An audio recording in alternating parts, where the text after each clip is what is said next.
राम राम जी। कैसे हैं आप लोग? आपके कमेंट से पता चल रहा है कि आपको मेरा वीडियो पसंद आ रहा है। तो आज मैं आपको महाराष्ट्र के शिरडी ले चलती हूँ। शिरडी महाराष्ट्र के अहमदनगर जिले के रहता तहसील के अंतर्गत एक कस्बा है। यह अहमदनगर मनमाड़ राजमार्ग पर है। अहमदनगर से लगभग 83 किलोमीटर की दूरी पर स्थित है। यह स्थान साईं बाबा के लिए बहुत ही प्रसिद्ध है। यहाँ उनका बहुत बड़ा विशाल मंदिर है। आप जानते हैं सचमुच कौन है साईं? आपने सोचा है क्यों बढ़ रही है इनके भक्तों की भीड़? ऐसा क्या है साईं नाम पर जो शिरडी जाता है वो साईं का ही होकर रह जाता है? आखिर क्या है साईं नाम की महिमा? इन सवालों का जवाब आपको शिरडी के साईं बाबा के दर्शन से ही मिलेंगे। शिरडी में साईं बाबा का एक भव्य विशाल मंदिर है। शिरडी के मंदिर का निर्माण 1922 में श्रीमान गोपाल राव और साईं भक्तों ने मिलकर करवाया था। इस मंदिर का निर्माण हिंदू वास्तुकला शैली में बनाया गया है, जिस कारण यह मंदिर मुख्य मंदिरों में से एक है। साईं हिंदू मुस्लिम एकता के बड़े समर्थक थे, जिसके कारण इनके भक्त न केवल हिंदू हैं अपितु मुस्लिम भी हैं। साईं के मंदिर में प्रत्येक धर्म के लोगों को आने की अनुमति प्रदान की गई है। शिरडी के मंदिर में प्रत्येक वर्ष लाखों रुपए का सोना चढ़ावा के रूप में चढ़ाया जाता है। शिरडी का इतिहास तब शुरू हुआ जब साईं बाबा शिरडी आते हैं। शिरडी में कुछ वर्षों तक रहने के बाद वो एक वर्ष के लिए कहीं चले जाते हैं। लगभग 1858 ईस्वी में वे पुण्य शिरडी वापस आ जाते हैं। शिरडी में स्थित साईं बाबा के मंदिर का निर्माण साईं बाबा की समाधि के ऊपर ही बना हुआ है। माना जाता है कि साईं 16 वर्ष की आयु में शिरडी आए थे और समाधि में लीन होने तक वो यहीं रहे थे। तो चलिए शिरडी के साईं बाबा के बारे में हम कुछ जानते हैं। साईं बाबा का जन्म व नाम के बारे में कुछ भी स्पष्ट नहीं है, लेकिन कुछ इतिहासकारों के अनुसार इनका जन्म 1838 ईस्वी में हुआ था और इनका वास्तविक नाम हरिभाऊ गोसारी था। साईं बाबा शिरडी में पहली बार लगभग 1854 ईस्वी में शिरडी आए थे, जिसके बाद वह 3 वर्ष शिरडी में रहे। वह 1 वर्ष के लिए ये कहीं चले गए थे। 1858 ईस्वी में वापस शिरडी आ गए थे और अपना पूरा जीवन यहीं इन्होंने व्यतीत किया। माना जाता है कि साईं बाबा की मृत्यु 15 अक्टूबर 1918 को हुई थी। अब मैं बताती हूँ शिरडी कैसे पहुँचे। आप ट्रेन से भी शिरडी आ सकते हैं। जो पास ही में रेलवे स्टेशन है वह है साईं नगर शिरडी स्टेशन, जिसकी दूरी 3 किलोमीटर दूर है। दूसरा स्टेशन कोपरगांव शिरडी से 18 किलोमीटर दूरी पर पड़ता है। आप साईं नगर शिरडी व कोपरगांव रेलवे स्टेशन आ सकते हैं।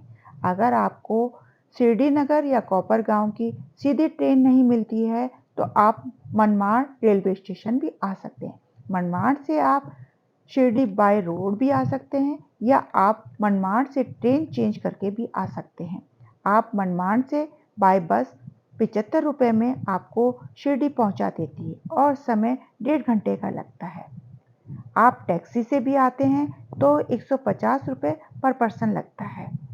ये तो था बस से। आप बाय रोड अपनी कार से भी शिरडी आ सकते हैं। आप नासिक से, पूना से, औरंगाबाद से आप बाय रोड आ सकते हैं। हाईवे बहुत ही अच्छा बना हुआ है। आपको इन जगहों से बस की भी सुविधा आसानी से मिल जाती है शिरडी आने के लिए। अगला साधन है शिरडी आने का by air. Shirdi international airport है जो कि मंदिर से 15 किलोमीटर दूरी पर स्थित है। आप बाय एयर भी शिरडी आ सकते हैं। अब हम पहुंच गए हैं शिरडी। अब बात करते हैं शिरडी में रुकने की। शिरडी में रुकने के लिए ढेर सारे ऑप्शन हैं, पर आप यहाँ श्री साईं बाबा संस्थान ट्रस्ट है जो आपको ढेर सारी सुविधाएं प्रदान करती हैं, जैसे रहने की सुविधा, खाने की सुविधा और मंदिर तक पहुंचने की सुविधा भी देती है।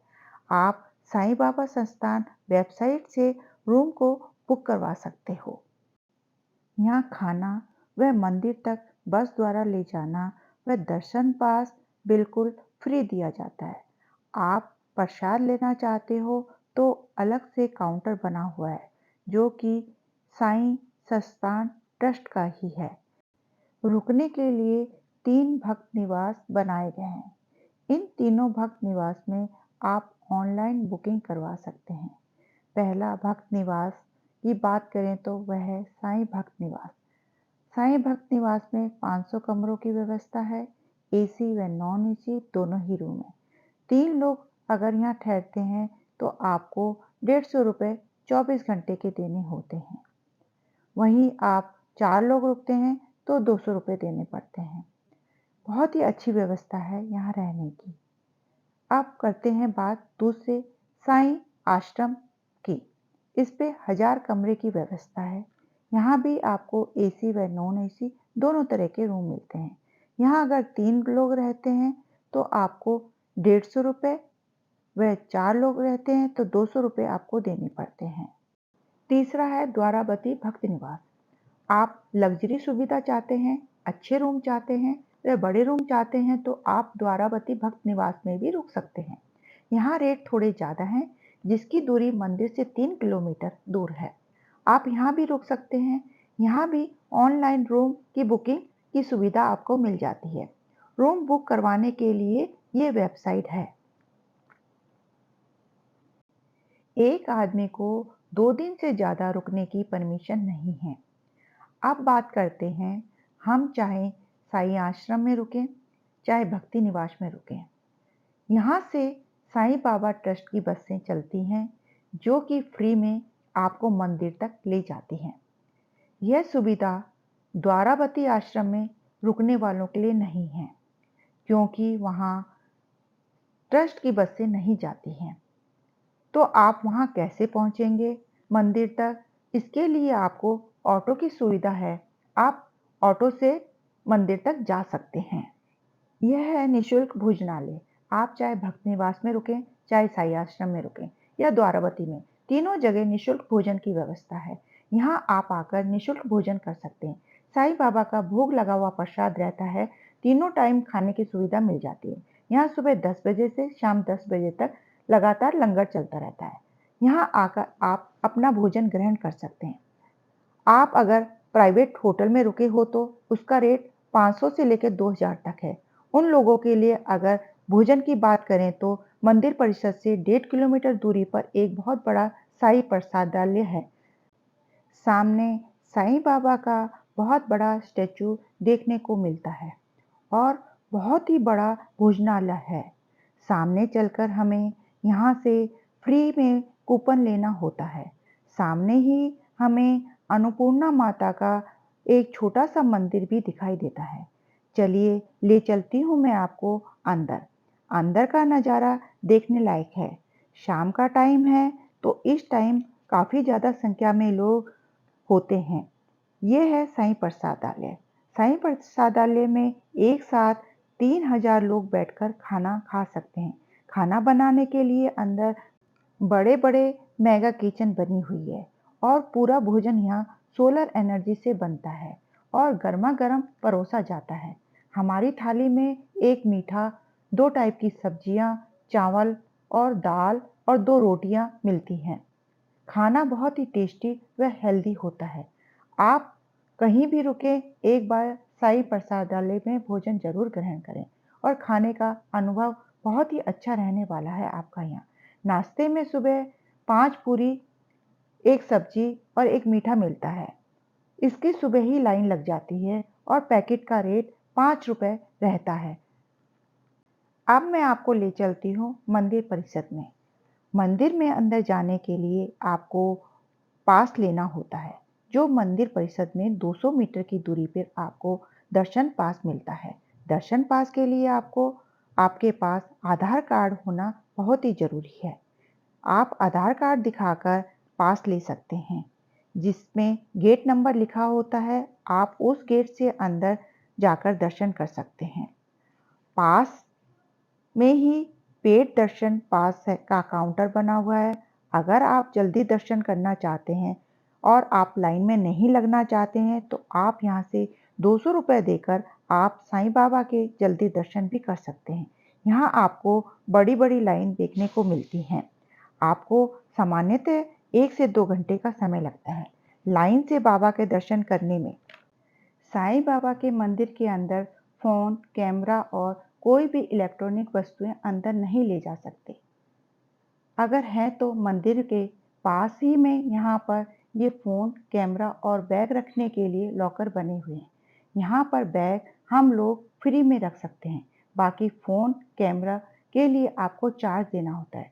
मंदिर में आप अपना पर्स लेके जा सकते हैं। मंदिर में एलईडी स्क्रीन बनी हुई है ताकि हम लाइव साईं बाबा के दर्शन कर सकें। यहाँ से होती है मुख्य दर्शन के लिए एंट्री। चलिए अब हम चलते हैं अंदर। साईं बाबा का जयकारा बोलते हुए हम मंदिर के अंदर चलते हैं। अंदर चल के बाबा से अपनी मनोकामनाएं पूरी करवाते हैं। फाइनली हम मंदिर से दर्शन करके बाहर आ गए हैं। दर्शन करके बाहर आने पर हमें एक भभूति का छोटा सा पैकेट दिया जाता है।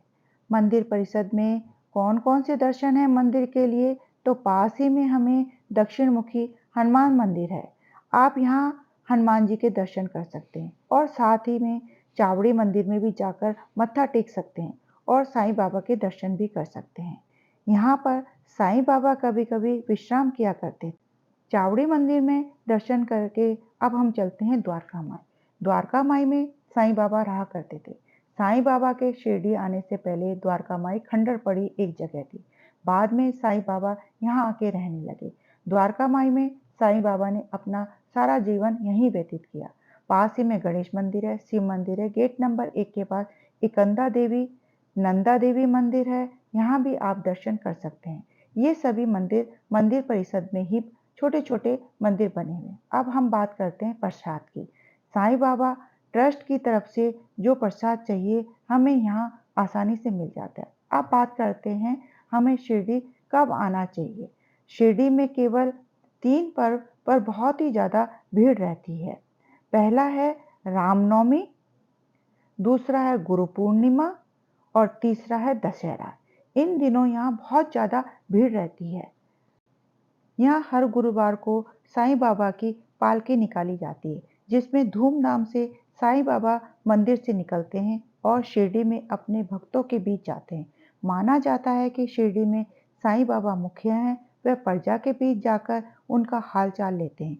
यह है शिरडी का सेल्फी पॉइंट। आप यहाँ पर अपना फोटो खिंचवा सकते हैं।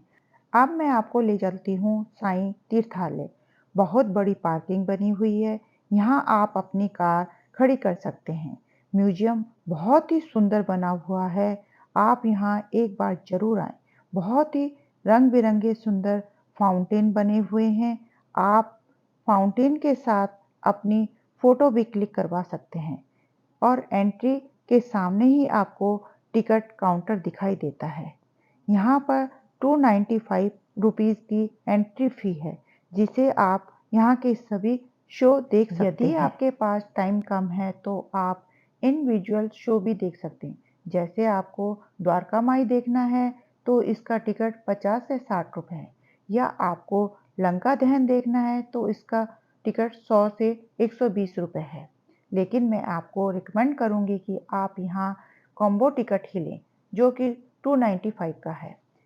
इसमें आप सभी शो देख सकते हैं। यहाँ पर लगेज काउंटर है।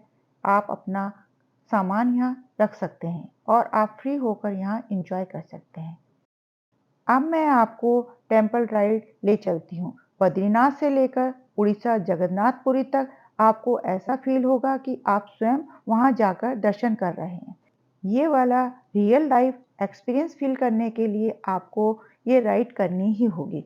उत्तर के केदारनाथ मंदिर और दक्षिण के बहुत ही सुंदर मीनाक्षी मंदिर तक तीर्थ यात्रा में आपको भारत के सभी प्रमुख 10 तीर्थ स्थलों का दर्शन करवाया जाता है।